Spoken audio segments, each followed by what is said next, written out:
কত কিছু চাইলাম, পাইলাম না, দিল না আল্লাহ, বলে না? আপনার সব দোয়া কবুল, তবে কবুল হওয়ার 3টা সিস্টেম আছে। কয়টা?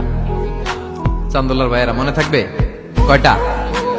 আপনি যত দোয়া করছেন সব কবুল, কারণ আল্লাহর কাছে কিছু চাইলে আল্লাহ ফিরায় দিতে জানে না। আল্লাহ জানেই না কেমনে ফিরায় দিতে হয়। সুবহানাল্লাহ কোন?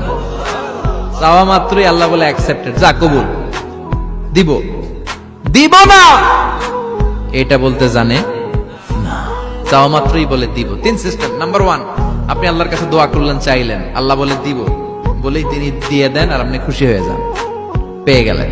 নাম্বার 2, আপনি আল্লাহর কাছে দোয়া করলেন, চাইলেন, তখনও আল্লাহ বলে দিব, তবে এখন না, সবুর, একটু পরে দিব। কখন দিলে আমার জন্য ভালো, আমার চেয়েও ভালো জানে কে,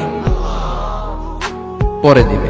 নাম্বার 3, চাইলেন, দোয়া করলেন, আল্লাহ তখনও বলে দেব, তবে এখনো না, পরেও না, কিয়ামতের দিন যেদিন বিপদে পড়বে ওই দিন দেব। যেদিন তোর বাবা তোরে চিনবে না, তোর মা তোরে চিনবে না, বন্ধু বন্ধুরে চিনবে না, পীর সাহেব মুরিদরে চিনবে না, মুরিদ পীর সাহেবরে চিনবে না, ইমাম সাহেব মুসল্লিরে চিনবে না, মুসল্লি ইমাম সাহেবরে চিনবে না, কেউ কাউরে চিনবে না, ওই কঠিন দিনে তোরে আমি বাঁচাইয়া দেব।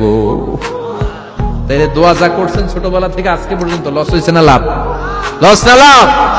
এজন্য বেশি বেশি দোয়া করার দরকার আছে না নাই? জীবনে যদি কোনো নেক আমল থাকে, ওই নেক আমল দিয়ে যদি আল্লাহর কাছে দোয়া করেন, দোয়া কবুল করে নিবে কে? তবে নেক আমলটা হইতে হবে শুধুমাত্র আল্লাহর সন্তুষ্টির জন্য। প্রত্যেকের জীবনেই কিছু আমল আছে যেটা লোক দেখানো করে, আছে না নাই? আবার কিছু আমল আছে আল্লাহরে খুশি করার জন্য করে, আছে না নাই?